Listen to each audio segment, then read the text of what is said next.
Lieutenant Vera Castellanos stepped through the entrance of Fort Braxton's Operations Center, her boots clicking against polished concrete as morning sunlight streamed through reinforced windows. The badge on her left breast pocket caught the light, its distinctive silver eagle clutching crossed lightning bolts over a small obsidian shield. 3 enlisted men near the duty desk noticed her approach, their conversation trailing off as they studied the unfamiliar insignia. "What's that supposed to be?" Sergeant Morrison whispered to his companion, nodding toward Vera's chest. "Looks like something from a cereal box." The other man, Corporal Hayes, squinted at the badge and shrugged. "Never seen anything like it.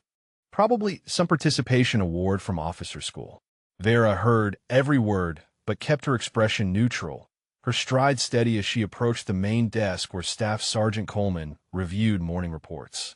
The sergeant looked up, his eyes immediately drawn to the badge before meeting her gaze. "Lieutenant Castellanos reporting for assignment to the Rapid Response Division," she said, extending her orders. Coleman accepted the paperwork, but his attention remained fixed on the unfamiliar insignia. "That badge there, Lieutenant. What unit is that from?" His tone carried the subtle skepticism of a 20-year veteran encountering something outside his extensive experience. "Special Operations Qualification Badge," she replied simply. The response seemed to deepen his confusion rather than clarify anything. Behind her, Morrison leaned closer to Hayes. "Special Ops? She looks like she just graduated college." Hayes nodded agreement, his eyes scanning Vera's slight frame and youthful features. "But she's never been outside the wire. Probably got that thing for completing some computer course." Major Patricia Hendricks emerged from the briefing room, her silver oak leaves reflecting the fluorescent lights as she surveyed the morning activity. Her gaze settled on Vera, specifically on the unknown badge that had captured everyone's attention. "Lieutenant, welcome to Braxton. I see you have some interesting decorations there." The comment wasn't quite a question, but it hung in the air expectantly. Vera straightened slightly. "Thank you, Major. Happy to be here and ready for assignment." Hendricks stepped closer, her experienced eyes examining the badge's intricate details. "I've been in the Army for 18 years, and I can't say I recognize that particular insignia. What exactly does it represent?" The question drew more attention from nearby personnel. A captain reviewing logistics reports glanced up, his curiosity piqued. 2 lieutenants discussing training schedules paused their conversation to listen. Morrison and Hayes abandoned any pretense of working, openly watching the exchange with knowing smirks. "It represents completion of a specialized training program, Major," Vera answered, maintaining professional courtesy while offering minimal detail. The captain approached, introducing himself as Captain Warren before focusing on the badge. "Specialized how? I mean, we've all got specialized training of one sort or another. What makes this one special enough for its own decoration?" Before we dive deeper into this story, drop a comment and let us know what state you're watching from. Maybe you've encountered military personnel with specialized training in your area. The gathered personnel waited for Vera's response, their collective skepticism almost tangible in the morning air. Morrison whispered to Hayes, loud enough for others to hear. $20 says it's some made-up computer certification." Hayes grinned and shook his head. "You're on. I bet it's from some weekend warrior course." Vera maintained her composure despite the mounting scrutiny. "The badge represents qualification in high-risk tactical operations," she said, her voice steady and professional. Captain Warren exchanged glances with Major Hendricks. "High-risk tactical operations?" He repeated the phrase with barely concealed doubt. "What kind of operations exactly? Because I've been through Ranger School, Airborne, and 3 combat deployments, and I've never seen anything like that badge." The challenge in his voice was unmistakable, drawing nods of agreement from the surrounding personnel. Staff Sergeant Coleman leaned back in his chair, his expression suggesting he was enjoying the impromptu interrogation of the young lieutenant with her mysterious decoration. "It's a federal classification, sir," Vera replied, her tone remaining respectful despite the increasingly hostile atmosphere. "I'm not authorized to discuss specific operational details." This response triggered quiet laughter from Morrison and Hayes. Federal classification, Hayes repeated mockingly to his companion. Sounds like something you'd hear in a movie. Morrison nodded enthusiastically. Next, she'll tell us it's classified above our clearance level. Major Hendricks studied Vera with renewed interest, but her expression suggested professional concern rather than recognition. Lieutenant, I understand operational security, but surely you can provide some general information about where this training occurred or what branch awarded it.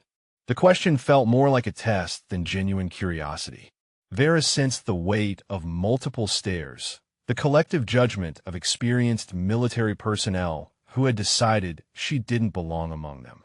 The badge that should have commanded respect instead marked her as an outsider, someone claiming credentials they couldn't verify or understand.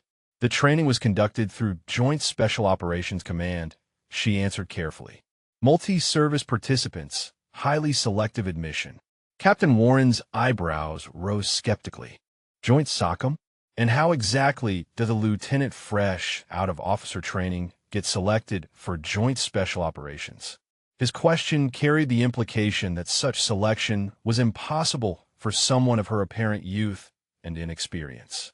The room fell silent except for the distant hum of air conditioning and the occasional rustle of paperwork. Every eye focused on Vera, waiting for an explanation that would either justify her presence or confirm their suspicions that she was somehow misrepresenting herself. Morrison leaned against the wall, arms crossed, his expression openly dismissive. This should be good, he muttered to Hayes. Let's hear how the college girl ended up in special operations. Vera felt the moment stretching, the collective skepticism of her new unit pressing against her like a physical force. These were experienced soldiers, men and women who had earned their positions through years of service and proven competence. Their doubt wasn't malicious, but it was absolute. They had decided, based on her appearance and age, that whatever that badge represented, it couldn't possibly be legitimate. The morning sun continued streaming through the windows, highlighting the tension in the room as Lieutenant Vera Castellanos prepared to navigate her first day among colleagues who had already judged her credentials as questionable at best. Major Hendricks glanced at her watch, then back at Vera with an expression that suggested the interrogation had gone on long enough. Lieutenant, report to Captain Warren for your initial briefing. We'll discuss your background more thoroughly during your formal review. The dismissal was polite but firm, carrying an undertone that promised further scrutiny. Captain Warren nodded curtly and gestured toward a corridor lined with office doors. This way, Lieutenant. Let's get you oriented. As they walked, Warren's questions continued with barely concealed skepticism. So this joint SOCOM training, how long was the program? His tone suggested he was testing her story for inconsistencies. 18 months, Vera replied, matching his pace through the sterile hallway. Warren stopped walking and turned to face her directly. 18 months? He repeated the time frame with obvious disbelief. Most advanced military training programs run 6 to 12 weeks. What exactly were you learning for a year and a half? Before Vera could respond, Lieutenant Marcus Thorne emerged from a nearby office, coffee mug in hand. He noticed their conversation and approached with curious interest. Everything all right here, Captain? Warren gestured toward Vera's badge. Lieutenant Castellanos here has some interesting credentials. Claims she completed 18 months of Joint Special Operations training. Thorne's eyes immediately focused on the unfamiliar insignia, his expression shifting to match Warren's skepticism. I've never seen that badge before, Thorne said, studying the silver eagle and obsidian shield with obvious confusion. What command issued it? His question carried the same challenging tone that had become familiar to Vera over the past hour. Down the hallway, Sergeant First Class Rivera noticed the gathering and approached with professional curiosity. The three men formed a loose semicircle around Vera, their collective attention focused on the badge that seemed to mark her as an outsider rather than a qualified officer. Rivera had been in the Army for 15 years, serving in multiple theaters, and his extensive experience showed in the confident way he studied Vera's decoration. That's not a standard military insignia, he observed matter-of-factly. Looks custom-made. Where exactly did you get it? The implication was clear without being directly stated. Rivera's tone suggested he suspected the badge might not be a legitimate military issue, a serious accusation that hung unspoken in the air between them. It was awarded upon completion of the qualification program, Vera answered, maintaining her professional composure despite the mounting pressure. Lieutenant Thorne exchanged glances with Captain Warren. Qualification for what specifically? We're all qualified for various things, but most of us can explain what those qualifications actually mean. Vera felt the weight of their combined scrutiny, three experienced officers treating her like a fraud who had somehow infiltrated their ranks. Their questions weren't driven by curiosity, but by suspicion, each inquiry designed to expose what they clearly believed was some form of deception. Sergeant Rivera leaned against the wall, his body language suggesting he was settling in for a longer interrogation. Look, Lieutenant, I've served with Special Forces, worked joint operations, trained with SEALs and Rangers. I know every major special operations badge in the military. The one you're wearing doesn't match anything in my experience. His statement carried the authority of extensive combat experience and multiple deployments. Rivera wasn't questioning her credentials lightly.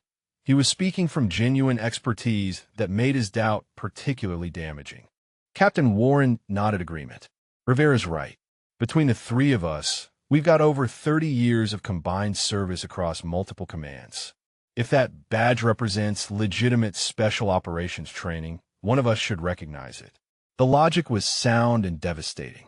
Vera found herself facing not just skepticism, but reasoned doubt from genuinely qualified personnel. Their collective experience formed a wall of credibility that made her claims appear increasingly questionable. Lieutenant Thorne pulled out his smartphone. Mind if I look this up? If it's a legitimate military decoration, it should be in the official database. His offer sounded helpful, but Vera recognized it as another test designed to expose her supposed deception. That won't be necessary, she replied quietly, knowing that standard military databases wouldn't contain information about her actual training program. Thorne's eyebrows rose significantly. Won't be necessary? He repeated her words with obvious suspicion. Why wouldn't you want us to verify your credentials? Unless there's something to hide? The accusation was subtle but unmistakable. Rivera straightened from his casual position against the wall, his expression hardening as he processed the implications of her reluctance to allow verification. Captain Warren's voice took on a sharper edge. Lieutenant, are you telling us that your military decoration can't be verified through official channels? Because that raises some serious questions about its authenticity. The confrontation was escalating beyond professional skepticism into direct challenge of her integrity. Vera realized that her attempts to maintain operational security were being interpreted as evasion, making her appear guilty of false representation. Down the hallway, other personnel began to notice the heated discussion. Two corporals paused their conversation to observe the confrontation. A major emerging from another office slowed his pace, clearly listening to the increasingly tense exchange. Sergeant Rivera crossed his arms, his stance becoming more aggressive. In my experience, Lieutenant, legitimate military credentials can always be verified through proper channels. The fact that you're reluctant to allow that verification suggests there might be a problem with your story. Lieutenant Thorne nodded enthusiastically. Exactly. If you earned that badge through legitimate special operations training, you should be proud to have it verified. Your resistance makes it seem like you're hiding something. Captain Warren stepped closer, his expression becoming more authoritative. Lieutenant Castellanos, I'm beginning to question whether that badge represents actual military training or something else entirely. Your evasive answers are raising red flags. The three men had formed a united front of suspicion, their combined experience and authority creating overwhelming pressure. Vera felt surrounded not just physically but professionally, facing colleagues who had decided she was likely misrepresenting herself. Other personnel continued gathering at a respectful distance, drawn by the obvious tension. Their presence added another layer of pressure, transforming what had begun as professional questioning into a public examination of her credibility. The morning light streaming through nearby windows seemed harsher now, highlighting the skeptical faces surrounding her as Lieutenant Vera Castellanos faced the growing conviction among her new colleagues that whatever that badge represented, it certainly wasn't legitimate special operations training. Major Hendricks appeared at the end of the hallway, her expression shifting from mild curiosity to concern as she observed the tense gathering around Lieutenant Castellanos. The cluster of personnel and the obvious confrontational atmosphere demanded her immediate attention. "What's the situation here, Captain Warren?" Her voice carried the authority of someone accustomed to maintaining order, and the surrounding personnel instinctively straightened their posture. Warren turned toward his superior officer, his expression grave with professional concern. "Major, we've been attempting to verify Lieutenant Castellanos' credentials, specifically regarding this badge. She's refusing to allow standard verification procedures, which raises significant questions about its authenticity." Hendricks approached the group, her experienced eyes taking in the defensive postures and obvious tension. The assembled personnel parted slightly to give her access, but their attention remained focused on what was clearly becoming an official investigation rather than casual questioning. Lieutenant Thorne stepped forward, his smartphone still visible in his hand. "Ma'am, when I offered to check the military database for this decoration, the lieutenant specifically refused verification.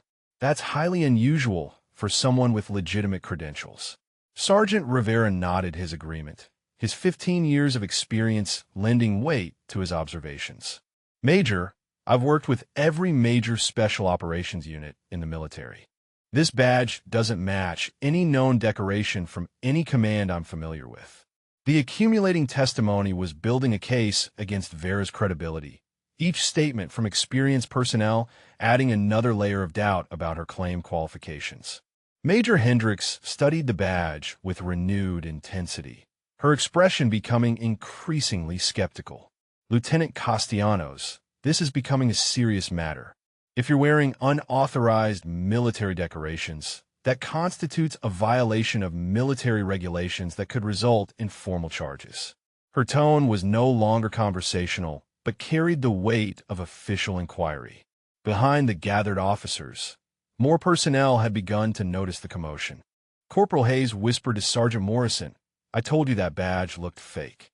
Morrison grinned with satisfaction, having clearly enjoyed watching his suspicions prove correct. Two more officers emerged from nearby offices, drawn by the obvious tension and official nature of the gathering. Lieutenant Colonel Briggs, recognizable by his silver oak leaves, paused near the group and observed the proceedings with professional interest. Major Hendricks noticed his presence and nodded respectfully. "Sir, we're investigating some questions about Lieutenant Castellanos' credentials. Specifically, this badge that none of our experienced personnel can identify." Briggs approached, his rank commanding immediate deference from the assembled group. He studied Vera's badge with the careful attention of someone accustomed to evaluating personnel and their qualifications. After a long moment, he looked up with obvious confusion. 23 years in the Army, and I've never seen anything like that decoration. What unit did you say awarded this, Lieutenant?" His question carried the full weight of his extensive experience and senior rank. Vera felt the pressure intensifying as the investigation moved up the chain of command. The gathering now included field-grade officers whose combined experience and authority made resistance increasingly difficult to maintain. "Special Operations Command, sir," she replied, her voice steady despite the mounting scrutiny. Lieutenant Colonel Briggs exchanged glances with Major Hendricks. SOCOM issues standard decorations that are well documented and recognized throughout the military. This badge appears to be something entirely different. Captain Warren seized the opportunity to present his case. "Sir, the lieutenant has consistently refused verification through official channels. When we offered to check military databases, she declined. Her answers have been evasive throughout our inquiry." The assembled personnel murmured their agreement, creating a chorus of doubt that seemed to validate every suspicion about Vera's credentials. The investigation was taking on the character of a formal inquiry, with multiple witnesses to her alleged deception. Sergeant Rivera added his testimony. Colonel, I've worked joint operations with SOCOM units for over a decade. Their personnel wear standard special operations badges that are easily recognizable. This decoration doesn't match anything in my experience. Lieutenant Thorne held up his smartphone. Sir, I attempted to verify the badge through official military databases, but the lieutenant specifically refused to allow verification. The refusal suggests there might be something to hide. The evidence was mounting systematically, each statement from experienced personnel building a stronger case that Vera was wearing unauthorized decorations. Lieutenant Colonel Briggs's expression became increasingly stern as he processed the testimony. Lieutenant Castellanos, these are serious allegations. If you're wearing fabricated military decorations, that constitutes impersonation and false representation of military service. Such actions carry severe penalties under military law. The formal nature of his statement marked a significant escalation. This was no longer casual questioning, but had become an official investigation with potential legal consequences. The gathered personnel recognized the gravity of the moment. Their attention focused intently on Vera's response. Major Hendricks stepped closer, her voice taking on the tone of someone conducting an official inquiry. Lieutenant, I'm ordering you to provide complete documentation for this decoration, including the issuing authority, date of award, and verification procedures. Your refusal to cooperate will be noted in my report. The order was clear and direct, leaving no room for evasion or further delay. Vera found herself facing not just skepticism, but formal demands for documentation that she knew could not be provided through normal channels. Behind the officers, enlisted personnel continued gathering, drawn by the obvious drama and official nature of the proceedings. The investigation was becoming a public spectacle, with multiple witnesses to what appeared to be the exposure of fraudulent credentials. Corporal Hayes whispered to a newly arrived sergeant, "Looks like the new lieutenant was wearing fake decorations." The sergeant shook his head with disgust, his expression showing the contempt military personnel felt for anyone who falsely claimed military honors. Lieutenant Colonel Briggs crossed his arms, his stance becoming more authoritative. "Lieutenant, I've been in the military longer than you've been alive. In my experience, legitimate credentials can always be verified through proper channels. Your continued resistance to verification procedures is itself evidence of deception." The weight of his statement settled over the gathered personnel like a verdict. Multiple experienced officers and senior enlisted personnel had now gone on record expressing doubt about Vera's credentials, creating an overwhelming case against her authenticity. The morning sun continued streaming through the windows, but the light now seemed to illuminate a scene of professional disgrace rather than routine military activity. Lieutenant Vera Castellanos stood surrounded by colleagues who had collectively decided she was guilty of false representation, facing formal charges that could end her military career. Lieutenant Colonel Briggs gestured toward the conference room adjacent to the main operations center. "Lieutenant Castellanos, we're going to conduct this inquiry properly. Major Hendricks, Captain Warren, please join us. This needs to be documented officially." The formal tone marked a decisive shift from casual questioning to military investigation. Vera followed the officers into the sterile conference room, its polished table and official portraits creating an atmosphere of institutional authority that seemed to weigh against her with each step. Sergeant Rivera remained in the hallway, but his voice carried clearly as he addressed the gathered enlisted personnel. "In 15 years, I've never seen anyone refuse credential verification unless they had something to hide." The comment drew nods of agreement from the assembled soldiers, their collective judgment now firmly against her. Inside the conference room, Major Hendricks activated a digital recorder and stated the formal particulars. "This is an official inquiry into the credentials of Lieutenant Vera Castellanos, specifically regarding an unidentified military decoration. Present are Lieutenant Colonel Briggs, Major Hendricks, Captain Warren, and the subject." The recorded formality made the investigation feel like a court-martial proceeding. Lieutenant Colonel Briggs opened a folder and withdrew several sheets of official military documentation, his movements deliberate and authoritative. Lieutenant Castellanos, I've reviewed your personnel file, and there's no mention of any special operations training or qualification for unique decorations. Your record shows standard officer training with no advanced specializations. How do you explain this discrepancy? The question was direct and damaging. Vera's official military record contained only conventional training, with no indication of the classified program that had awarded her the disputed badge. The gap between her documented experience and claimed credentials appeared to confirm every suspicion. Captain Warren leaned forward, his expression combining professional concern with obvious skepticism. Lieutenant, your file shows you completed basic officer training 18 months ago. That timeline doesn't allow for the extensive special operations program you've described. The mathematical impossibility was stark and undeniable. Standard military records clearly contradicted her claims about completing 18 months of specialized training, creating a logical inconsistency that seemed to prove deception. Major Hendricks consulted her own documentation.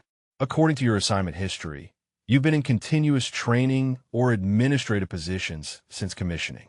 There are no gaps that would accommodate special operations qualification.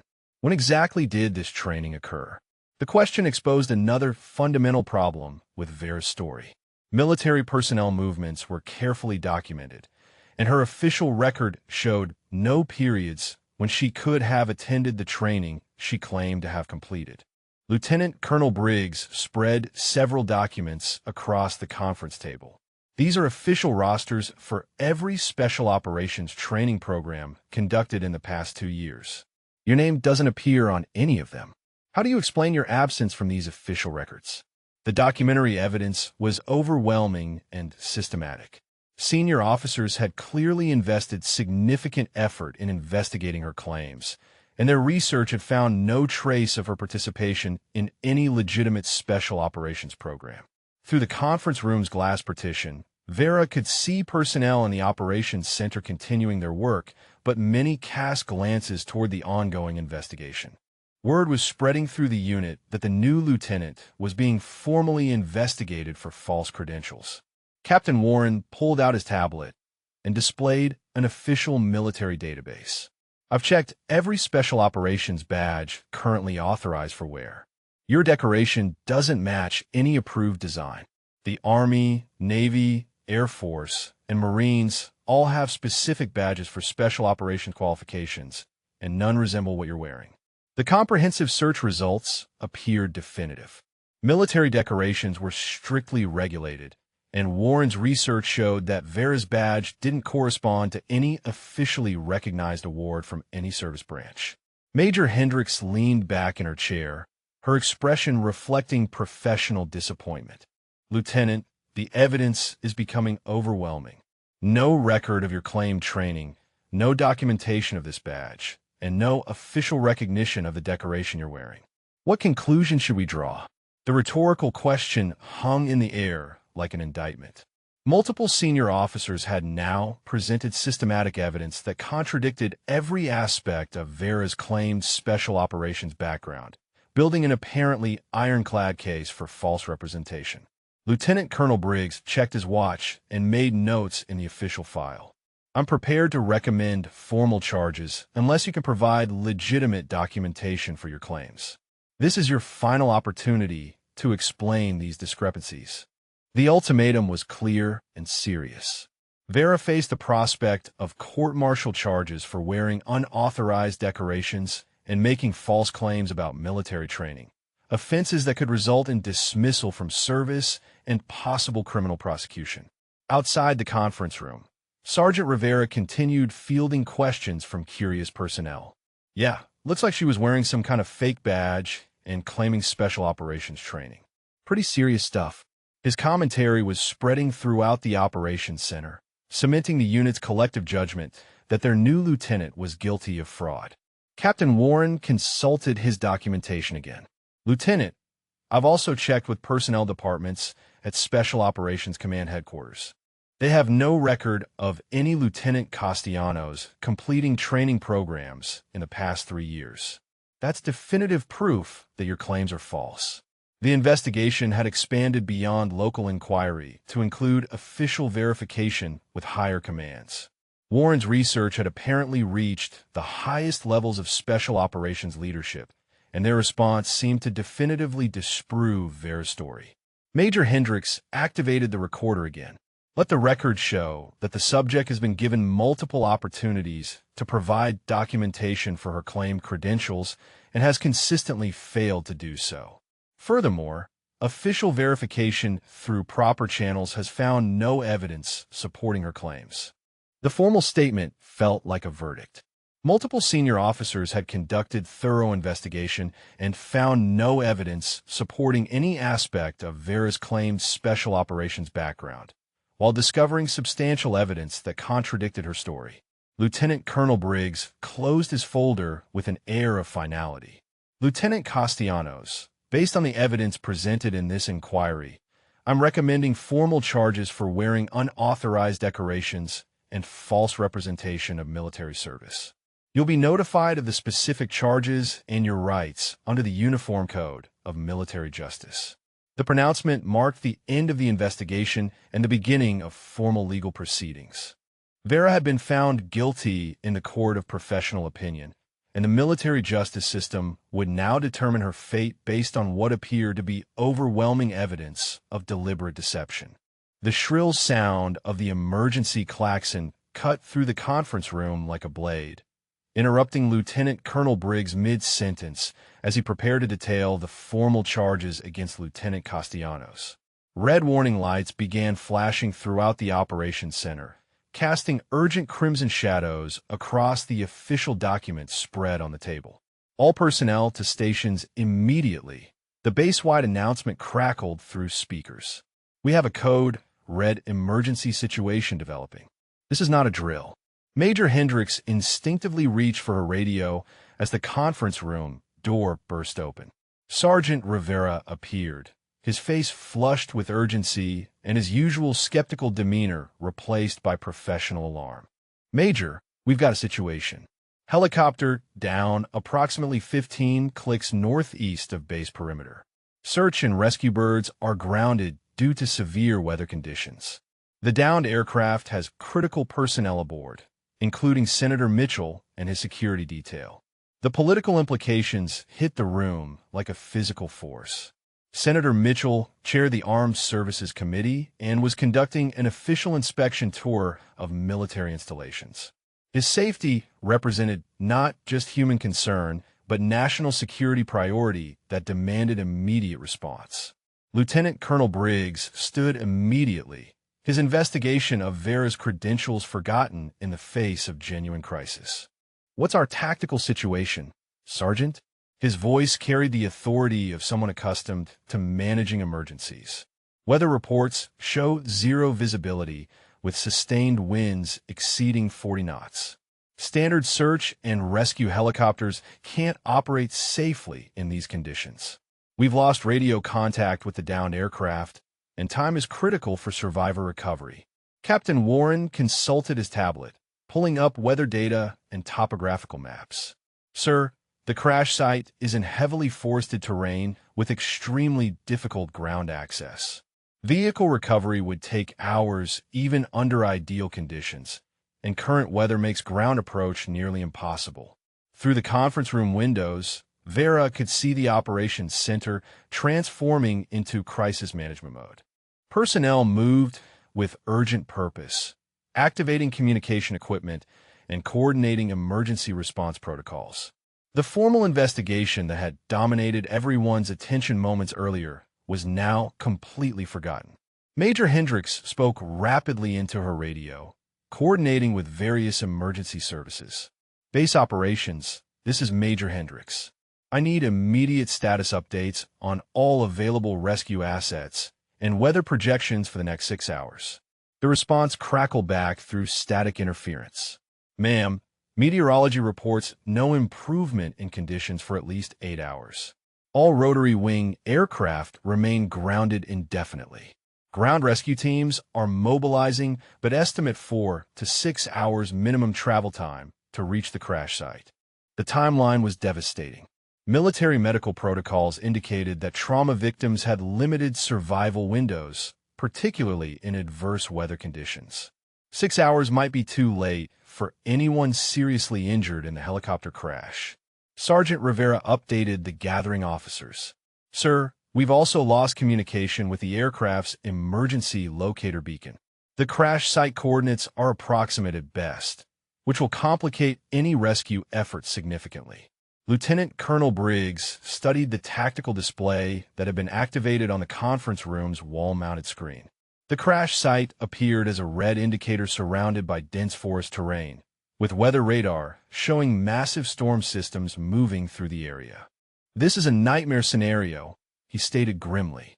"Limited visibility, hostile weather, uncertain crash coordinates, and time-critical casualties. We need specialized capabilities that standard rescue teams simply don't possess." Captain Warren nodded agreement, his expression reflecting the gravity of their situation. "Sir, this type of emergency requires personnel with advanced tactical training in hostile environment operations. Unfortunately, our standard complement doesn't include those specializations." The admission hung heavily in the room. Despite Fort Braxton's substantial resources and experienced personnel, they lacked the specialized capabilities needed for high-risk rescue operations in extreme conditions. The emergency demanded skills that went beyond conventional military training. Major Hendricks concluded her radio coordination and turned back to the group. "All nearby installations report similar limitations. Weather conditions have grounded specialized rescue units throughout the region. We're essentially on our own for the immediate response." The isolation was complete and terrifying.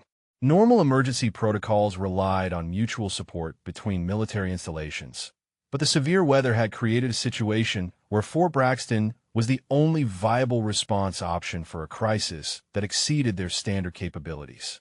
Sergeant Rivera consulted his communication equipment again. "Sir, we're receiving intermittent emergency signals from the crash site. At least some personnel survived the initial impact, but their condition is unknown. Time remains critical for any rescue attempt."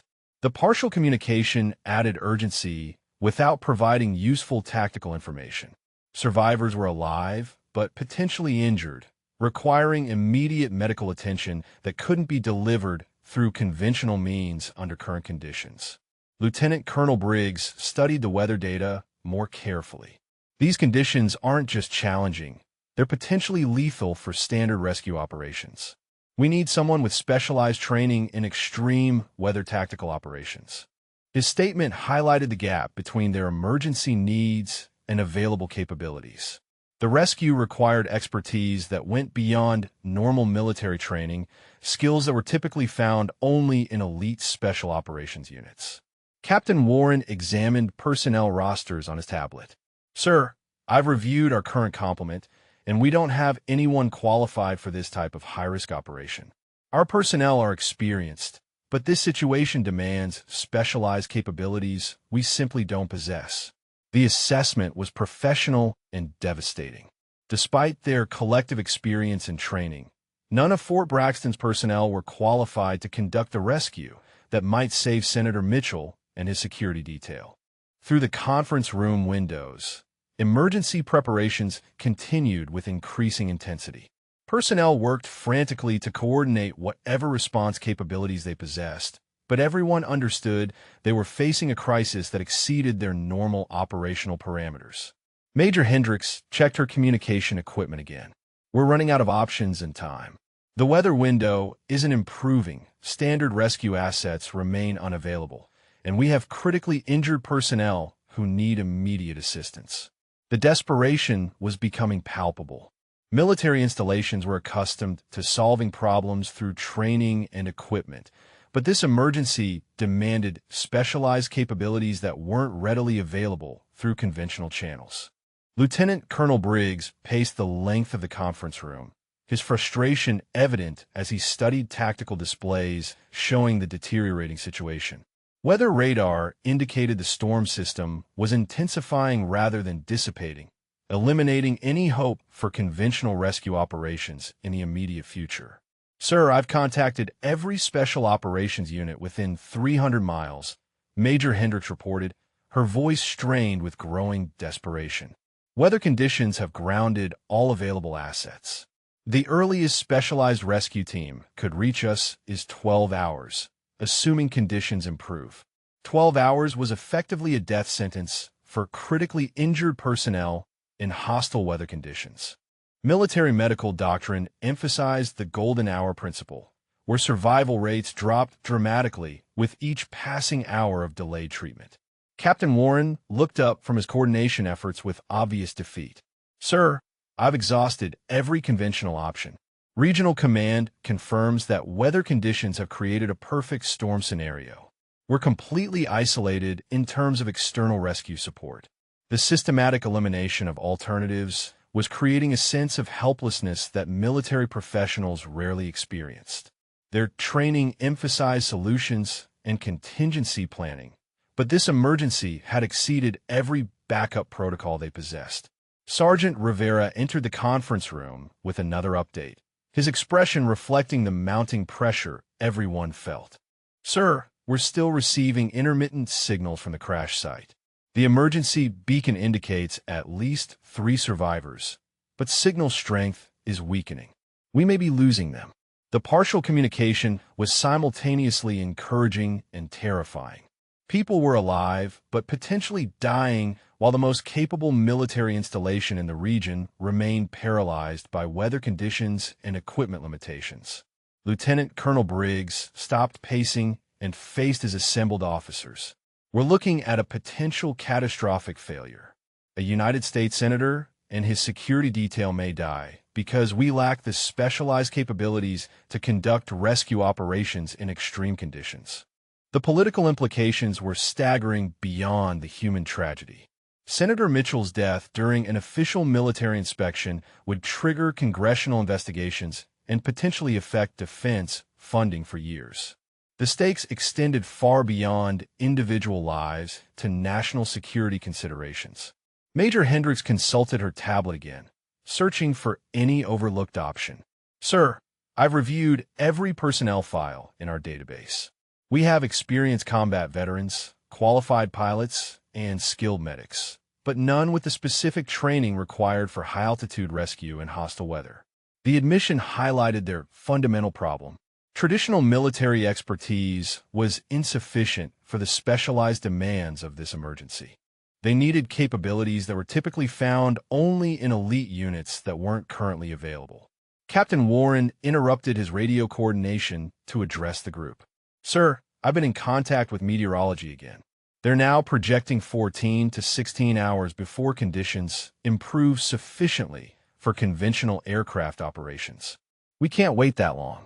The extended timeline eliminated any remaining hope for external assistance. Whatever response Fort Braxton could mount would have to rely entirely on their current resources and personnel, regardless of the apparent mismatch between available capabilities and operational requirements. Through the conference room windows, emergency preparations continued with increasing desperation. Personnel worked frantically despite understanding that their conventional equipment and training were inadequate for the developing crisis. Lieutenant Colonel Briggs turned to study the tactical display again, his expression reflecting the weight of command responsibility. We're facing a nightmare scenario that our standard protocols simply can't address. This situation requires specialized training that goes beyond normal military qualifications.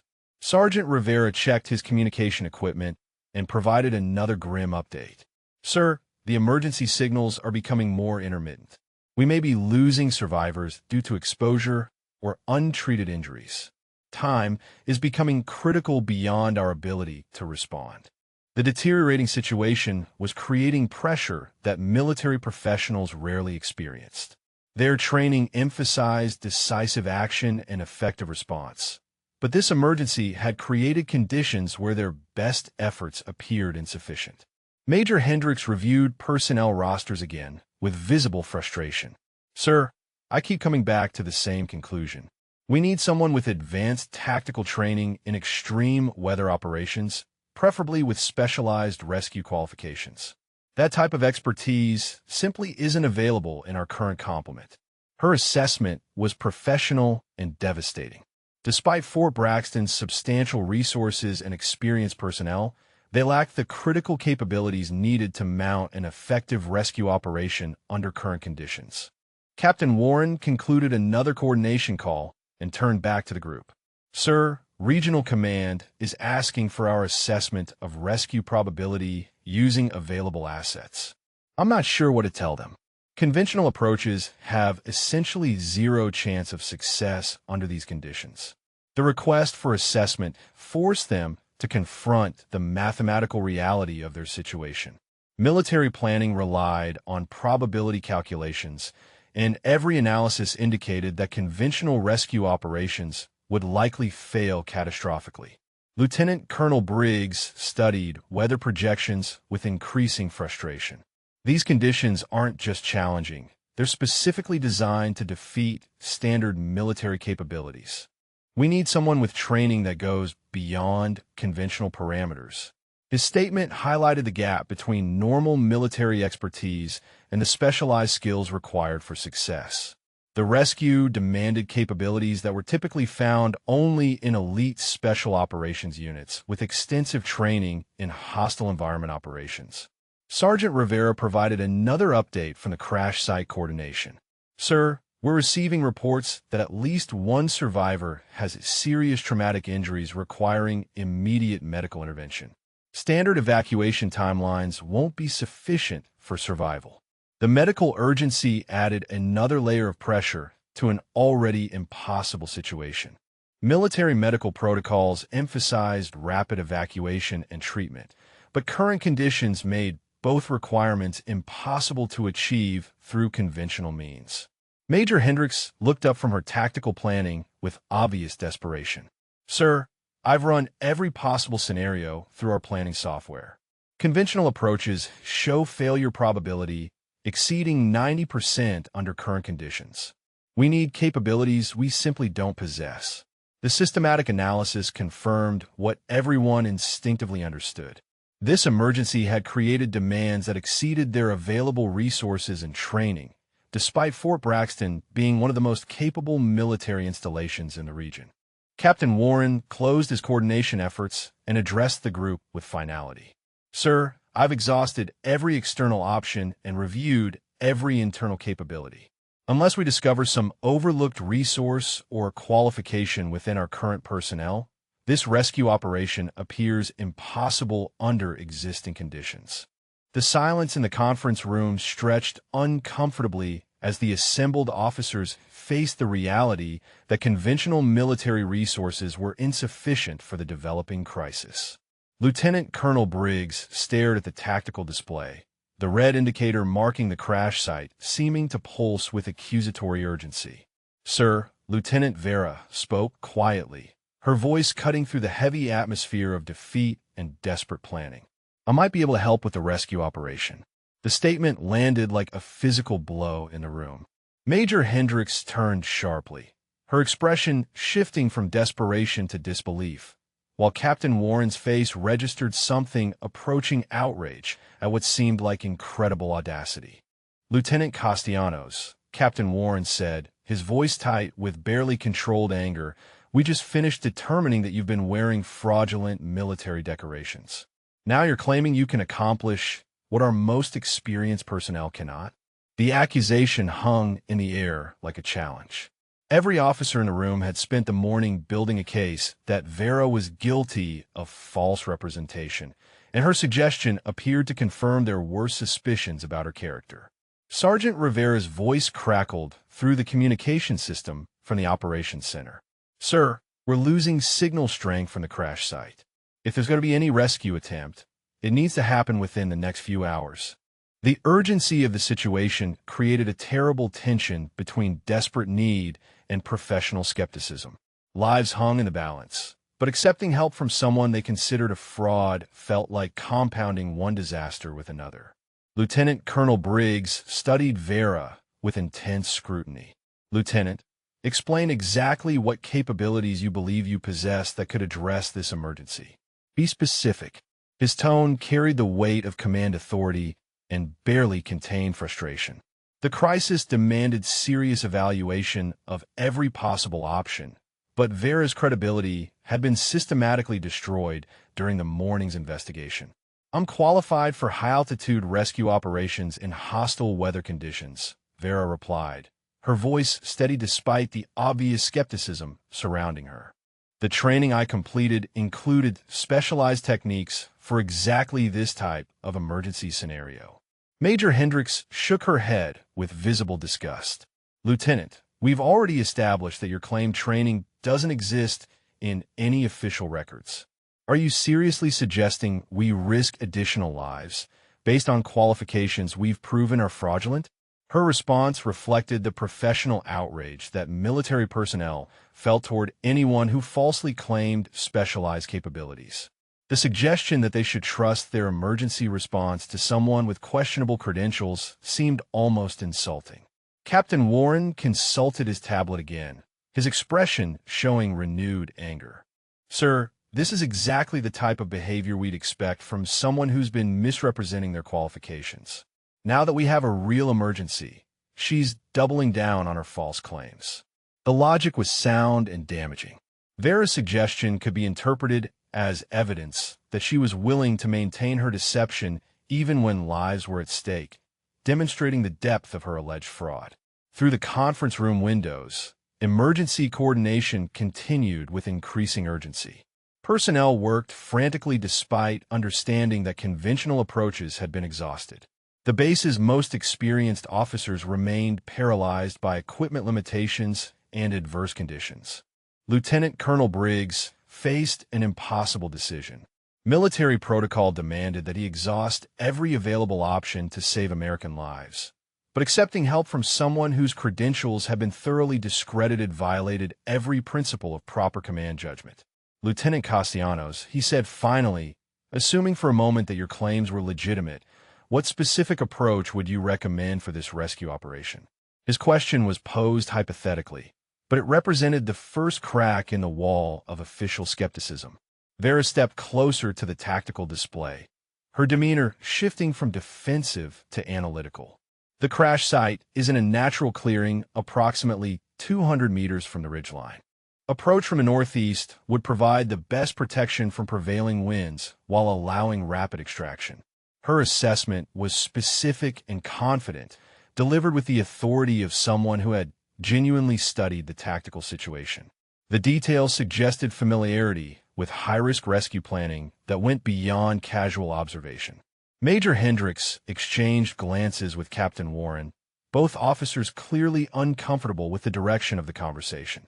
Sir, she said carefully, we shouldn't allow desperation to override sound judgment about personnel qualifications. The warning reflected legitimate concern about command decision-making under pressure. Military history contained numerous examples of disasters that resulted from accepting unqualified volunteers during crisis situations. Vera continued her analysis without acknowledging the skepticism. Weather patterns indicate a brief window of reduced wind intensity in approximately 90 minutes. That would provide optimal conditions for insertion, but extraction timing would be critical. Her weather assessment matched the meteorological data displayed on the conference room screens, suggesting either genuine expertise or remarkably good guessing about complex atmospheric conditions. Captain Warren studied the tactical display with obvious reluctance. Her analysis is technically sound, he admitted grudgingly, but that doesn't validate her claimed qualifications. Anyone could study these displays and make reasonable observations. His assessment reflected the fundamental problem with Vera's situation.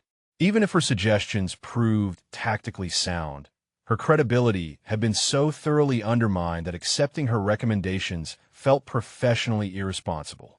Sergeant Rivera's voice interrupted the discussion again. Sir, signal from the crash site indicates one survivor may have hypothermia. Medical condition is deteriorating rapidly. We need immediate action or we're going to lose people. The medical urgency created pressure that overrode normal evaluation procedures.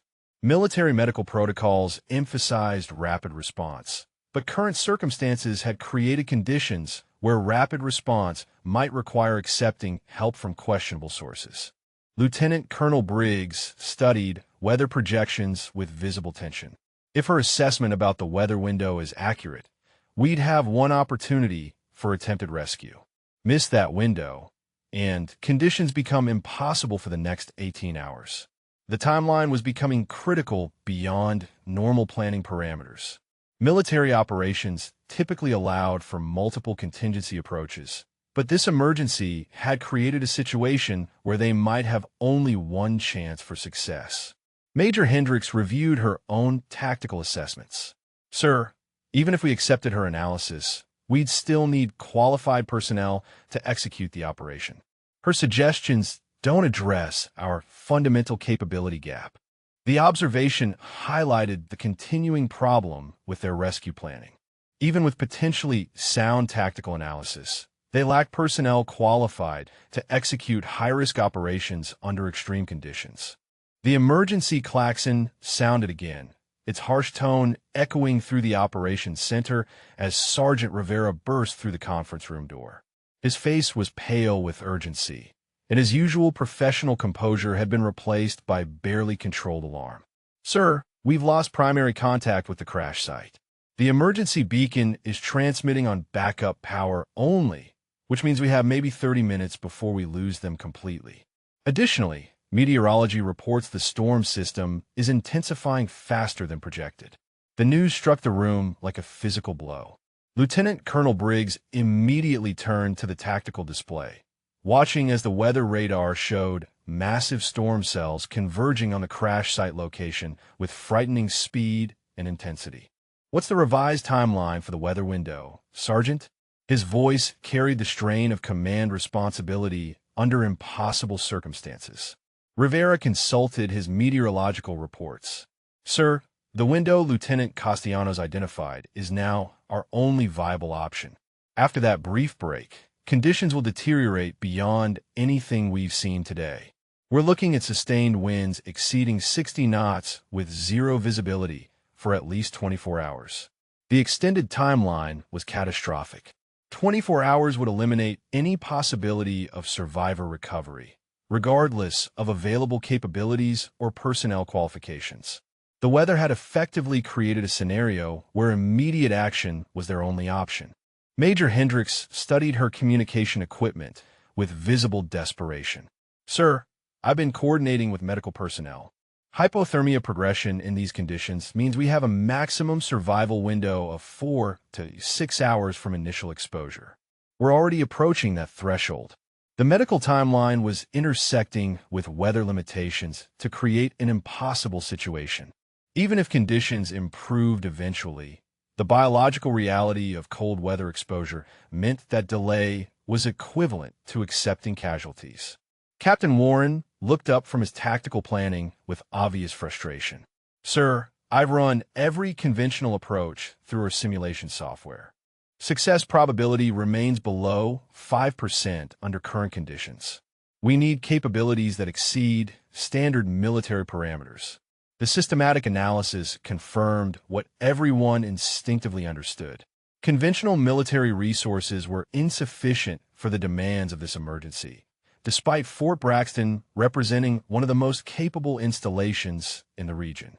Vera stepped closer to the tactical display, her expression reflecting intense concentration as she studied weather patterns and topographical data. Sir, if I may, the approach vector needs to account for wind shear patterns visible in these meteorological readings. Her observation was specific and technically sophisticated, demonstrating familiarity with complex atmospheric analysis that went beyond casual military training. The details suggested genuine expertise in weather-dependent tactical planning. Lieutenant Colonel Briggs found himself in an impossible position. Military protocol demanded that he exhaust every available option to save American lives.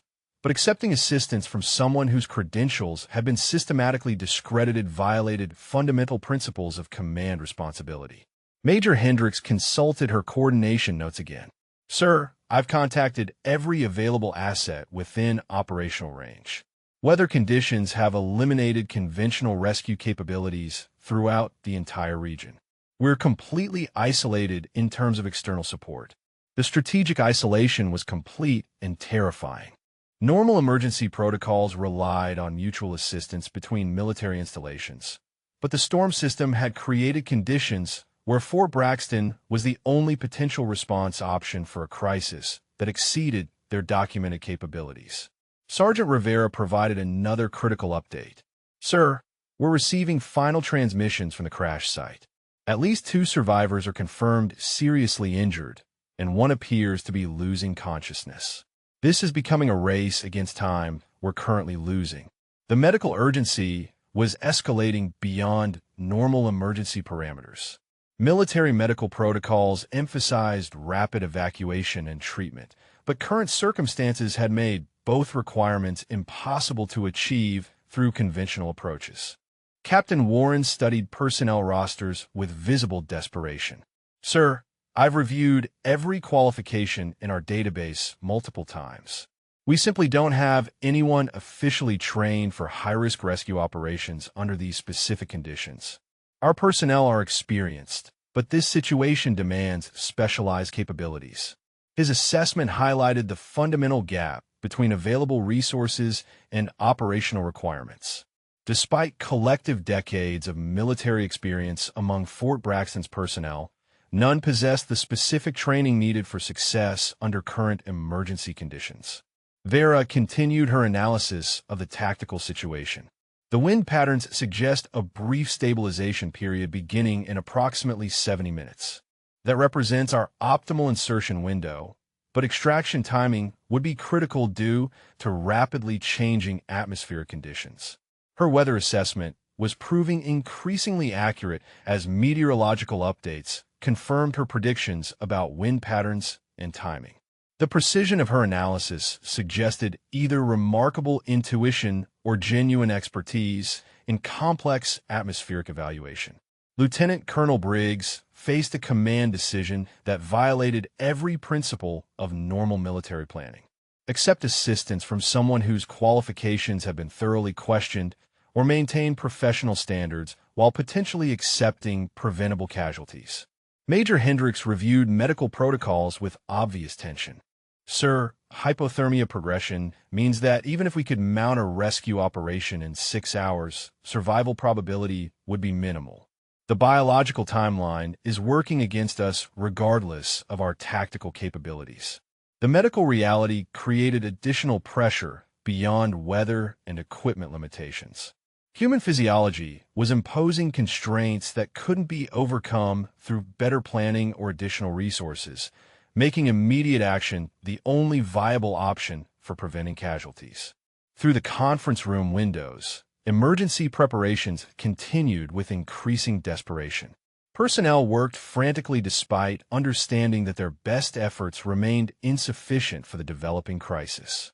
The base's most experienced officers were being forced to confront the limitations of conventional military capabilities. Sergeant Rivera interrupted the planning discussion with another urgent update. Sir, backup power at the crash site is failing faster than anticipated. We may lose all communication within the next 20 minutes. After that, rescue coordination becomes exponentially more difficult. The communication timeline was adding another layer of complexity to an already impossible situation. Rescue operations typically relied on continuous coordination between response teams and crash site personnel, but they were facing the prospect of conducting operations without any ability to communicate with survivors. Captain Warren completed another assessment of available options. Sir, I've exhausted every conventional approach and reviewed every available resource. Unless we identify some overlooked capability within our current personnel complement, this rescue operation appears impossible under existing conditions. His conclusion represented the systematic elimination of all standard military options. Despite Fort Braxton's substantial resources and experienced personnel, they had reached the limits of conventional capability when faced with this specific combination of adverse conditions and technical requirements. Lieutenant Colonel Briggs stood motionless before the tactical display, the weight of command responsibility pressing down on him like a physical force. The red indicator marking the crash site seemed to pulse with accusatory urgency, while weather radar showed the approaching storm system that would seal the fate of Senator Mitchell and his security detail. "Sir," Sergeant Rivera's voice carried desperate urgency as he provided another update. "We've lost secondary communication with the crash site. The emergency beacon is operating on final backup power. We have perhaps 15 minutes before complete communication blackout." The countdown had accelerated beyond their worst projections. Military rescue operations relied heavily on coordination with crash site personnel, but they were facing the prospect of conducting a blind rescue operation without any ability to communicate with survivors or assess their condition. Major Hendricks reviewed her medical coordination notes with visible desperation. "Sir, our medical team estimates that hypothermia victims in these conditions have entered the critical phase. Even successful rescue within the next 2 hours may not prevent casualties due to cold exposure." The biological timeline was intersecting catastrophically with operational limitations. Military medical protocols emphasized rapid evacuation, but current circumstances had created conditions where even perfect execution might not prevent preventable deaths. Captain Warren looked up from his tactical planning with obvious defeat. "Sir, I've run final calculations on all conventional approaches. Weather conditions have reduced success probability to essentially zero. Standard military capabilities are simply insufficient for this emergency." His systematic analysis represented the complete exhaustion of normal military options. Despite Fort Braxton's substantial resources and experienced personnel, they had reached the absolute limits of conventional capability when faced with this specific crisis. Lieutenant Colonel Briggs turned to face Lieutenant Castellanos directly, his expression reflecting the agony of impossible command decisions. "Lieutenant, I need you to be completely honest. Do you genuinely believe you possess the capabilities necessary to conduct this rescue operation?" The question was asked with the gravity of someone who understood that lives hung in the balance. Briggs was being forced to choose between maintaining professional standards and accepting help from someone whose credentials had been systematically discredited. "Yes, sir," Vera replied without hesitation, her voice carrying quiet confidence despite the obvious skepticism surrounding her. "I'm qualified for exactly this type of high-risk rescue operation under extreme weather conditions." Her response was direct and unwavering, delivered with the authority of someone who had genuinely faced similar challenges before. The confidence in her voice contrasted sharply with the doubt that had characterized every previous interaction. Major Hendricks shook her head with visible frustration. "Sir, we're being asked to trust the lives of American citizens to someone whose qualifications we've proven are fraudulent. This violates every principle of responsible command decision-making." Her objection reflected legitimate concern about accepting unqualified volunteers during crisis situations. Military history contained numerous examples of disasters that resulted from desperation overriding sound judgment about personnel capabilities. Captain Warren studied weather projections with obvious tension. "Sir, even if we accepted her claims, we'd be authorizing a mission that exceeds normal risk parameters. The weather window is extremely narrow, and conditions will deteriorate rapidly if timing isn't perfect." His assessment highlighted additional concerns beyond personnel qualifications.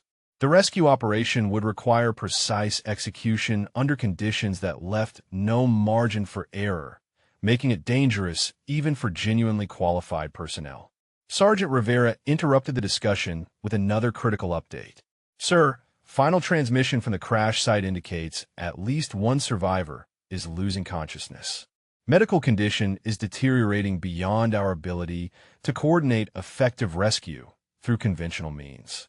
The medical emergency was escalating beyond normal treatment protocols. Military medical training emphasized rapid response, But current circumstances had created conditions where conventional approaches were insufficient regardless of available resources.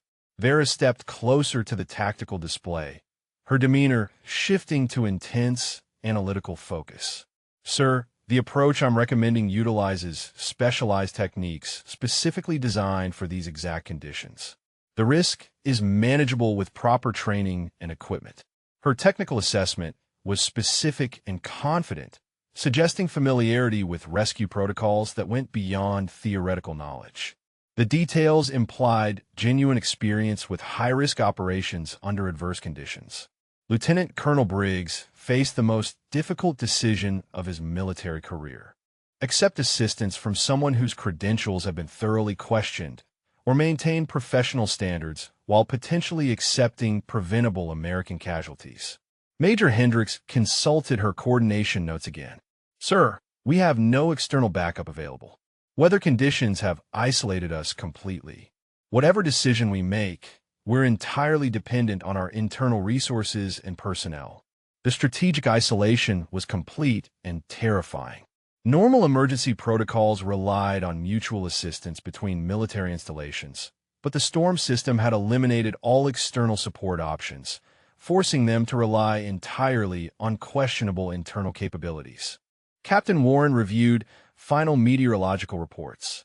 "Sir, the weather window Lieutenant Castellanos identified is confirmed by our meteorological team.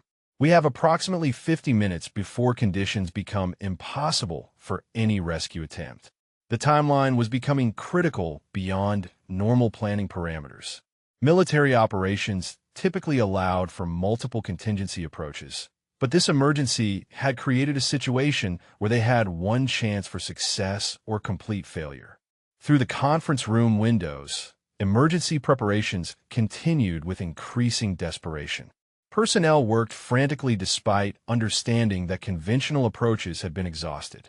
The base's most experienced officers were confronting the limits of standard military capabilities. Sergeant Rivera provided another urgent update. "Sir, emergency beacon power is failing faster than projected. We may lose all tracking capability within the next 10 minutes.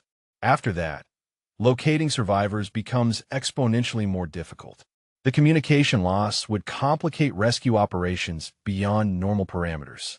Military rescue protocols relied on continuous coordination, but they were facing the prospect of conducting operations without any ability to locate or communicate with crash site personnel. Lieutenant Colonel Briggs studied the tactical display one final time, weighing professional responsibility against desperate necessity. The red indicator marking the crash site seemed to demand immediate action, while institutional skepticism argued for maintaining established protocols. "Lieutenant Castellanos," he said finally, his voice carrying the weight of command authority and desperate hope. "If I authorize this operation, you understand that failure means not only the loss of crash site personnel, but potentially your own life as well."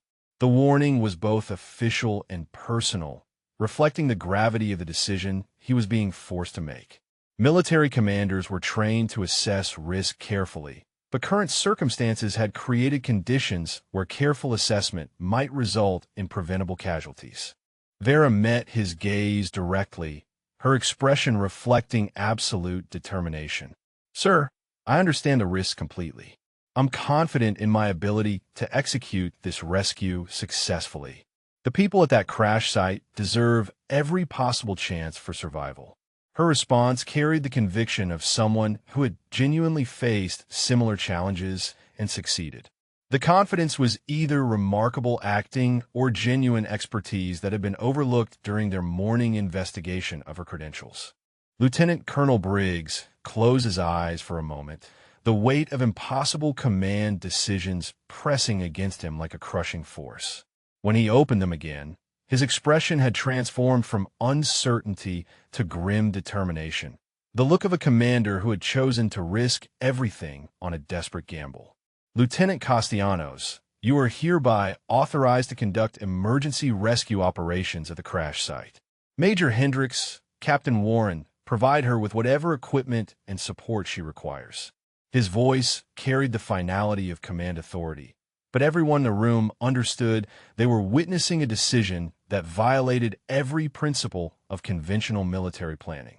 Major Hendricks stepped forward, her expression reflecting professional horror at what she considered a catastrophic breakdown in command judgment.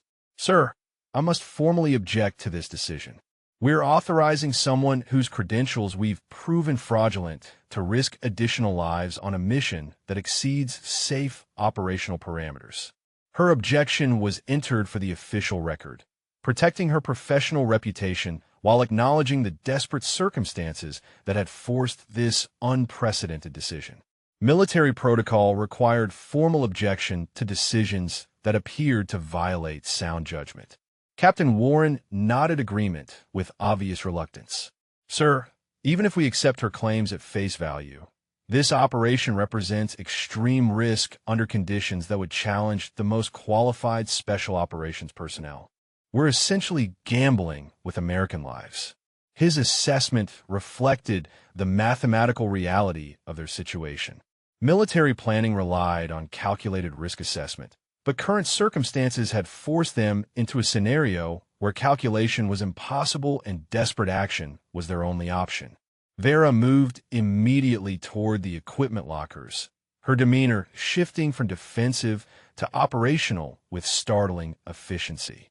Her movements suggested familiarity with emergency preparation protocols that went beyond theoretical training, displaying muscle memory developed through actual experience. "Sir, I'll need specialized high-altitude gear, emergency medical supplies, and communication equipment rated for extreme weather conditions," she said, her voice taking on the crisp efficiency of someone accustomed to conducting dangerous operations under time pressure. Sergeant Rivera consulted his equipment manifests. "Lieutenant, we have standard rescue gear available, but I'm not sure our inventory includes the specialized equipment you're requesting. Most of our gear is designed for conventional operations." His response highlighted another gap between their available resources and the specialized requirements of extreme weather rescue operations. Fort Braxton possessed substantial equipment, but it was configured for standard military applications rather than elite special operations. Vera studied the equipment inventory with practiced efficiency. "The standard gear will work with modifications. I'll need climbing harnesses rated for two-person loads, emergency shelter systems, and medical warming supplies for hypothermia treatment. Time is critical, so we need to move quickly." Her specific requirements demonstrated detailed knowledge of high-risk rescue protocols. The equipment requests were precise and appropriate for the stated mission, suggesting either genuine expertise or remarkably sophisticated preparation for maintaining her deception. Major Hendricks coordinated equipment distribution while maintaining her obvious skepticism. "Lieutenant, this equipment represents significant military resources. If this operation fails due to your claimed qualifications being fraudulent, the consequences will be severe for everyone involved." The warning reflected legitimate concern about resource allocation and mission success. Military equipment was expensive and limited, and authorizing its use for questionable operations could result in both mission failure and significant material losses. Captain Warren reviewed weather projections with visible tension. "Lieutenant, the window you identified is confirmed by meteorology, but timing will be absolutely critical. Weather conditions will deteriorate rapidly if extraction isn't completed within the projected time frame." His assessment emphasized the narrow margin for error in the planned operation. Military missions typically included contingency planning for various scenarios, but this rescue had been reduced to a single attempt with no backup options if timing proved inadequate. Through the conference room windows, emergency preparations accelerated with desperate urgency. Personnel worked frantically to coordinate support for an operation that exceeded normal base capabilities, while understanding that failure would likely result in multiple casualties. Sergeant Rivera provided another critical update. "Sir, we've lost final communication with the crash site. Emergency beacon has failed completely. Navigation to survivor location will depend entirely on last known coordinates and visual identification of the crash site." The communication loss eliminated their final link to crash site conditions and survivor status. Military rescue operations relied heavily on coordination with personnel on the ground, but they were now planning a blind operation without any ability to assess current conditions. Vera completed her equipment preparation with efficiency that suggested extensive experience with similar situations.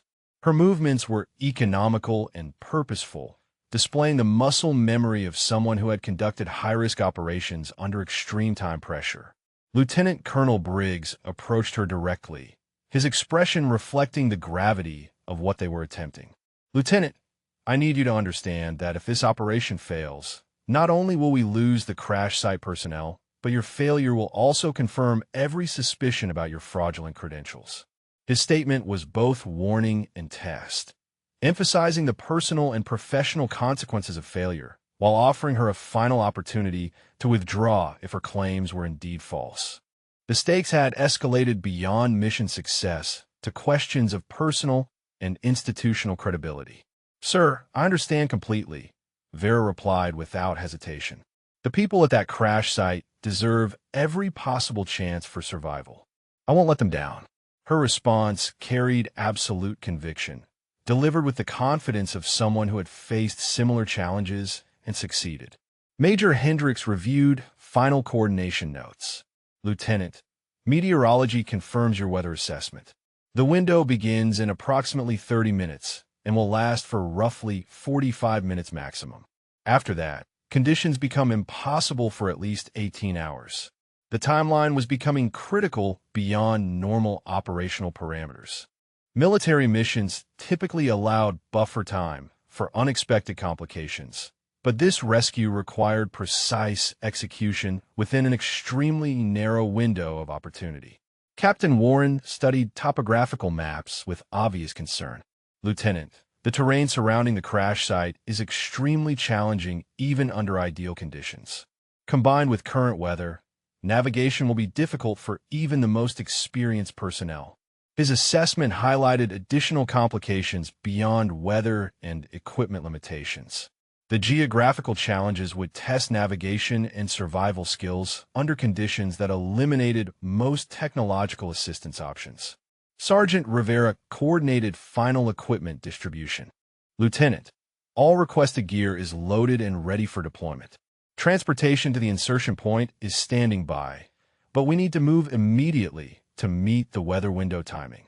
The logistical coordination was complete, representing the commitment of significant military resources to an operation based entirely on unverified claims about specialized qualifications. Everyone understood they were witnessing an unprecedented gamble with American lives. Lieutenant Colonel Briggs studied the tactical display one final time.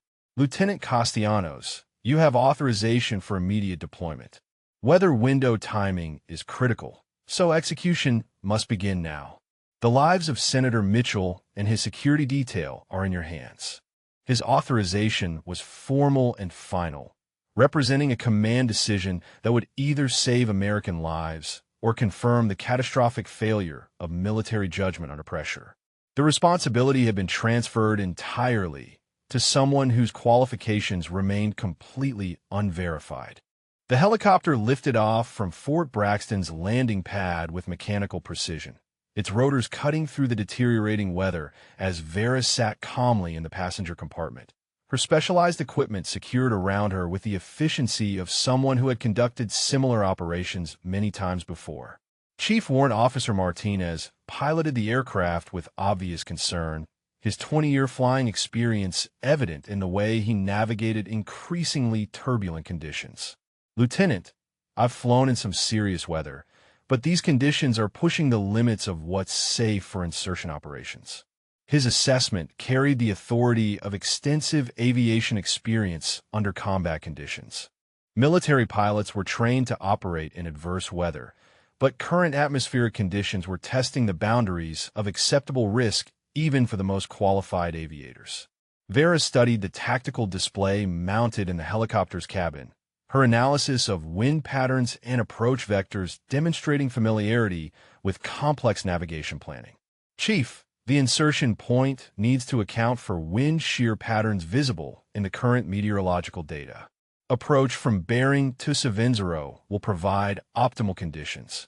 Her navigation assessment was specific and technically sophisticated, delivered with the confidence of someone accustomed to coordinating high-risk insertions under extreme conditions. The precision of her planning suggested genuine expertise in specialized tactical operations. Back at Fort Braxton, Lieutenant Colonel Briggs monitored the operation from the command center, surrounded by officers whose skepticism remained evident despite their desperate hope for mission success. The tactical display showed the helicopter's progress toward the crash site through increasingly dangerous weather conditions. "Sir," Major Hendricks reported, "weather conditions are deteriorating faster than projected. The insertion window is becoming extremely narrow. If Lieutenant Castellanos doesn't reach the crash site within the next 20 minutes, extraction may become impossible." The timeline was compressing beyond normal operational parameters. Military rescue operations typically included buffer time for unexpected complications, but weather conditions were eliminating any margin for error or delay in mission execution. Chief Martinez's voice crackled through the communication system. "Fort Braxton Command, we're approaching the insertion point. Weather conditions are severe, but Lieutenant Castellanos appears confident about the approach. Her navigation instructions have been extremely accurate." His report reflected growing respect for Vera's tactical capabilities. Military aviators were accustomed to working with ground personnel, and Martinez's assessment suggested that her operational planning was proving sound under actual mission conditions. Vera prepared for insertion with movements that displayed practiced efficiency and muscle memory developed through extensive training. Her equipment checks were thorough and systematic, revealing familiarity with specialized gear that went beyond theoretical knowledge. "Chief, I'm ready for insertion. The wind patterns indicate optimal conditions for the next 8 minutes. After that, atmospheric turbulence will make safe insertion impossible until the storm passes." Her timing assessment was precise and confident, delivered with the authority of someone who had conducted similar operations under comparable conditions. The weather analysis matched meteorological projections, confirming her expertise in complex atmospheric evaluation. At Fort Braxton, Captain Warren monitored communication frequencies while maintaining his obvious skepticism about the operation's chances for success. "Sir, we're maintaining intermittent contact with the insertion aircraft, but weather interference is affecting radio clarity.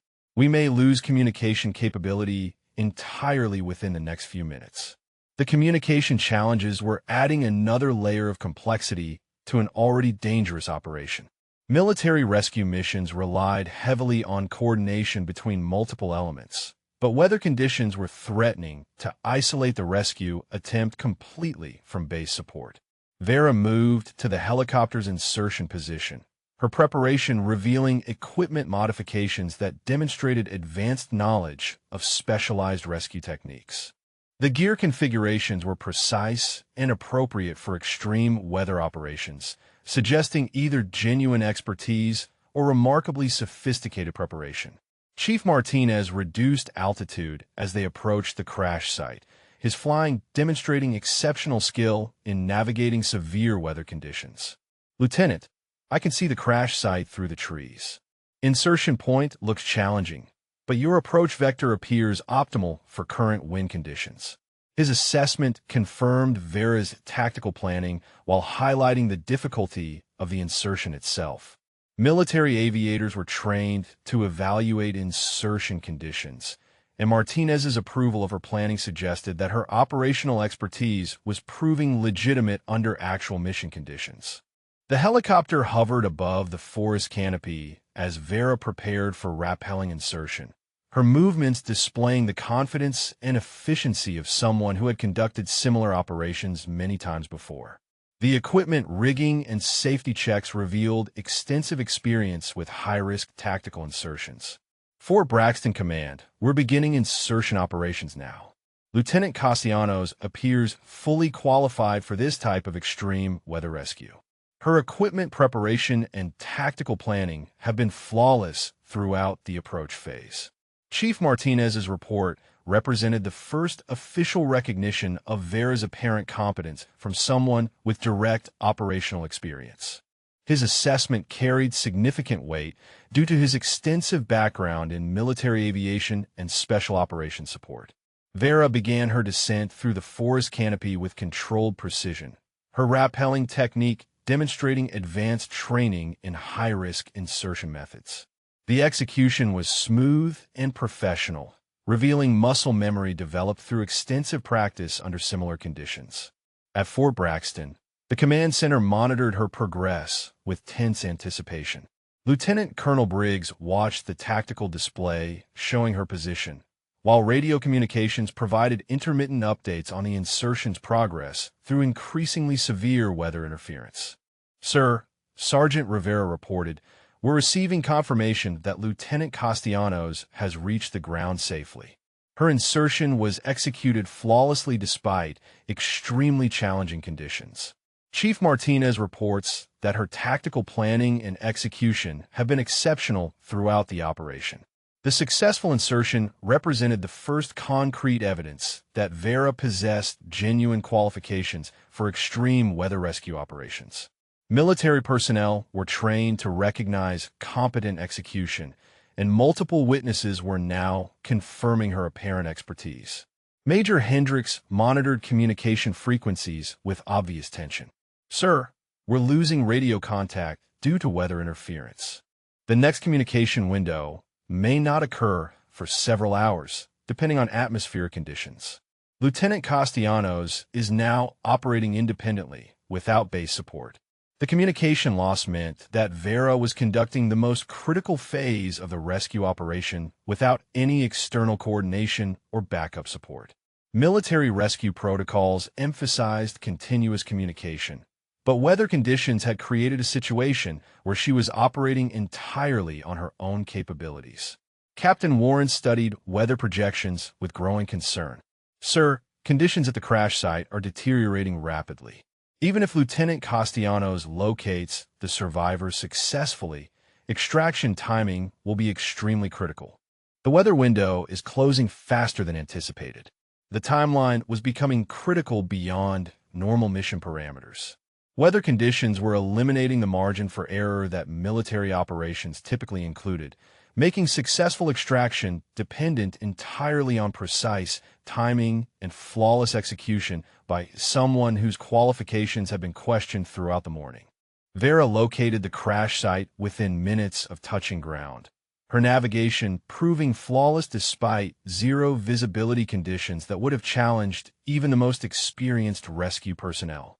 Senator Mitchell lay unconscious against the twisted wreckage, his security detail showing signs of severe hypothermia and traumatic injuries that required immediate medical intervention.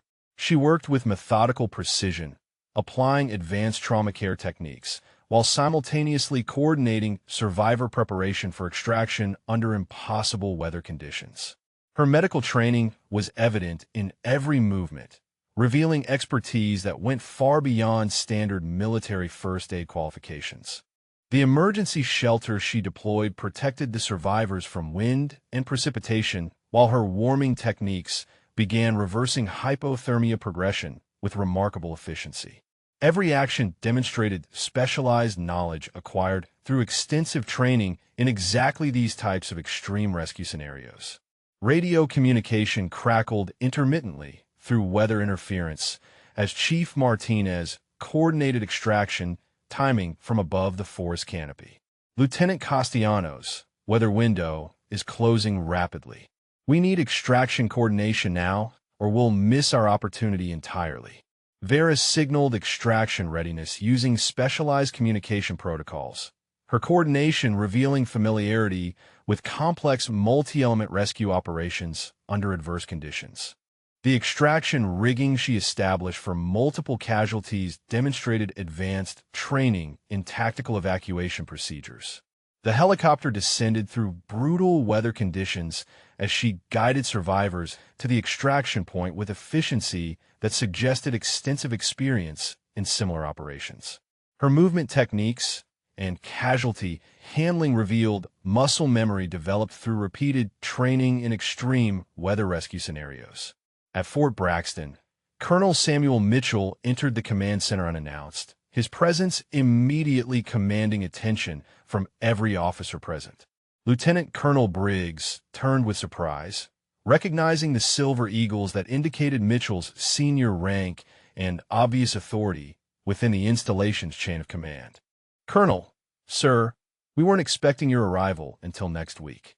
Briggs straightened to attention, his confusion evident as he processed the unexpected appearance of such senior leadership during the ongoing emergency operations. Colonel Mitchell studied the tactical displays showing the rescue operations progress, his expression revealing intimate familiarity with the mission parameters and personnel involved. "I've been monitoring this operation from SOCOM headquarters. Lieutenant Castellanos is conducting exactly the type of mission she was trained for." His statement struck the command center like a physical blow. Major Hendricks and Captain Warren exchanged glances of complete bewilderment as they processed the implication that their morning investigation had somehow missed crucial information about Vera's actual qualifications. "Sir," Major Hendricks stepped forward carefully, "we conducted extensive verification of Lieutenant Castellanos' credentials this morning. Our investigation found no official record of her claimed training or qualifications in any standard military databases." Colonel Mitchell nodded with obvious understanding of their confusion. "Major, Lieutenant Castellanos completed the Shadow Squadron training program. That's a joint special operations initiative so classified that it doesn't appear in standard military personnel databases. Only 4 officers have earned that qualification in the past 2 decades." The revelation transformed every assumption the Fort Braxton personnel had made throughout the morning. Their investigation had been thorough and professional, but they had been searching for evidence of training that was deliberately hidden from normal military verification procedures. Captain Warren studied Colonel Mitchell with obvious shock. "Sir, are you saying that Lieutenant Castellanos is legitimately qualified for the type of extreme weather rescue operation she's currently conducting?" His question carried the weight of someone whose entire worldview was being systematically dismantled. Colonel Mitchell approached the tactical display showing Vera's extraction progress. "Lieutenant Castellanos is one of the most qualified rescue specialists in the United States military. The badge she wears represents completion of training that has a 97% washout rate among volunteers who are already special operations qualified." His explanation provided context that made the morning's skepticism appear both reasonable and tragically misguided. Military personnel had been correct to question unfamiliar credentials, but they had been evaluating someone whose qualifications exceeded their collective experience. The extraction proceeded flawlessly as Vera coordinated casualty evacuation with precision that demonstrated mastery of complex rescue protocols under extreme conditions. Her execution was smooth and professional, revealing capabilities that matched the highest levels of special operations training. Radio communication confirmed successful extraction as Chief Martinez reported survivor recovery to Fort Braxton Command. All casualties secured and en route to base medical facility. Lieutenant Castellanos' execution has been flawless throughout the operation. Her qualifications are beyond question. The confirmation represented vindication for Vera and professional embarrassment for everyone who had spent the morning questioning her credibility. Multiple witnesses were now reporting exceptional competence from someone they had collectively decided was perpetrating fraud. Colonel Mitchell continued his explanation to the stunned command center personnel. The Shadow Squadron program trains personnel for rescue operations under conditions that would defeat conventional special operations teams. Lieutenant Castellanos volunteered for training that most Navy SEALs and Army Rangers refused to attempt. His description provided perspective that made their morning investigation appear both thorough and completely inadequate. They had been evaluating someone whose training exceeded the qualifications of personnel they considered the pinnacle of military expertise. Major Hendricks struggled to process the transformation of everything she had believed about the morning's events. Sir, why wasn't this information available through normal verification channels? Our investigation was conducted according to standard protocols. Colonel Mitchell's expression reflected understanding of their confusion, combined with recognition of the operational security requirements that had created the misunderstanding. Major, Shadow Squadron operations require absolute secrecy. Personnel records are compartmentalized at levels that exceed normal military clearance requirements. The helicopter approached Fort Braxton's landing pad as medical personnel prepared to receive the rescued casualties. Emergency vehicles positioned around the landing zone, while medical teams stood ready for immediate trauma treatment of Senator Mitchell and his security detail. Lieutenant Colonel Briggs watched the approaching aircraft with a mixture of relief and professional embarrassment. Sir, Lieutenant Castellanos has successfully completed a rescue operation that our personnel determined was impossible under current conditions. Her execution has been flawless despite our morning questioning of her qualifications. Colonel Mitchell nodded with obvious pride in his subordinate's performance. Lieutenant Castellanos represents the finest training the United States military can provide. The badge she wears was earned through qualification standards that exceed anything in conventional special operations. The helicopter touched down as medical personnel immediately began treating the rescued casualties, their efficient response highlighting the successful conclusion of an operation that had seemed impossible just hours earlier. Senator Mitchell was conscious and stable, his survival representing a significant success for both the rescue mission and American political security. If you connected with this story, drop a comment about what resonated most with you, or share if you've witnessed similar courage and hidden expertise in real life. Vera emerged from the helicopter with quiet professionalism, her demeanor unchanged despite having conducted one of the most challenging rescue operations in recent military history. She approached Lieutenant Colonel Briggs with the same respectful bearing she had maintained throughout the morning's interrogation. Sir, mission accomplished. All casualties recovered successfully and delivered for medical treatment. Her report was concise and professional, delivered without any trace of satisfaction or vindication despite the dramatic reversal of everyone's judgment about her qualifications. Colonel Mitchell stepped forward to address the assembled personnel. Ladies and gentlemen, you've witnessed exceptional military competence from one of our most qualified special operations personnel. Lieutenant Castellanos has earned recognition and respect that few military personnel ever achieve. The morning's investigation had been transformed from fraud detection to unintentional evaluation of genuine excellence, leaving everyone involved to reconsider their assumptions about credentials they couldn't immediately verify or understand.